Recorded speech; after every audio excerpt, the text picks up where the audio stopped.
Although we do not have a letter from a Houston County soldier, we have a copy of a letter published in the Dixon Herald from a private S.A. Freeman, who was in the 105th Trench Mortar Battery of the 30th Army Division, which is the same division that many of our soldiers were in.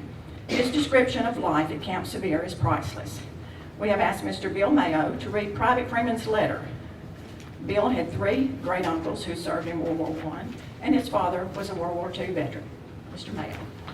I'm very grateful for the opportunity to be asked to read this letter. I find it very informative, and without any other ado, let me read the letter.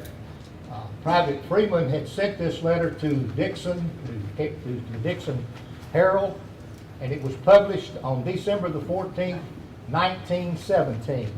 The headline for this letter was titled, "Camp Sevier Boys Are in Fine Spirits." And with that, he writes this letter. The quarantine, which has hung over the Camp John Sevier like a cloud, was lifted last Friday at noon amid the cheering of men in the camp. We again are permitted to go about the camp, to the YMCA, to Paris, and to Greenville, South Carolina. Saturday, every conveyance of any kind was pressed into service to carry the men to Greenville who wanted to go.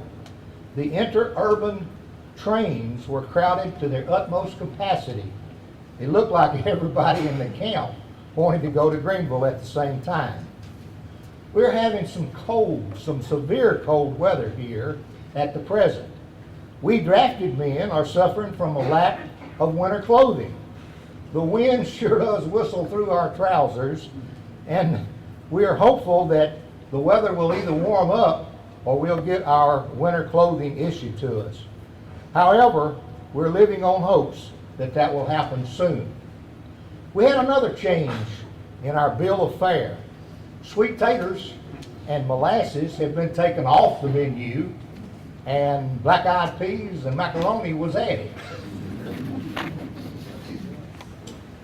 Private Freeman continues to write, if you have any friends in the Army, don't fail to write them, for it certainly does do a good soldier boy, makes him feel good to receive a letter from some of his friends back home. He writes, we are still progressing in our drill with Springfield rifles, and the next thing will be trench drill of 6-inch trench guns. Although we have not received the 6-inch guns yet, we're hopeful that they will arrive sometime in January.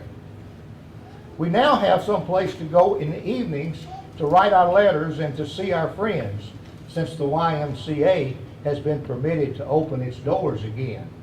It certainly was gloomy here while the quarantine was on, as we could not even get out of our company street. We're just like a bunch of chickens, he says, cooped up and running wild. The Y is the only place like home that the soldier and our boys could make good use of. There have been some good moves made in camp recently. There was the putting of hot water in the showers. We had been having to either take a cold shower or not at all. And with the warm water, with the hot water in the shower, there's less danger of us getting a cold. The number of men to the tent has been diminished also. Before the quarantine, there were 9 men in each tent, but now there are 5, which makes it more healthy. In our tents, we use We use candles as our light, as the electric system has not been installed yet. The boys have to cut their own wood, every stick of wood they burn in their tents. Wednesdays and Saturdays are now wash days for us soldier boys, and that is for all of us except those that send their laundry away. But most of us can wash as good as any laundry. It sure is a sight to see us with our sleeves rolled up above our elbows and a scrub brush scrubbing out the dirt of our uniforms, our clothing, and other paraphernalia. Well, we have to keep our clothes clean, we're told, and as a result of ourselves, So they issued us overalls, that we might use them to keep our other clothes clean while we're doing tasks like cutting wood, grooming the horses, and etc.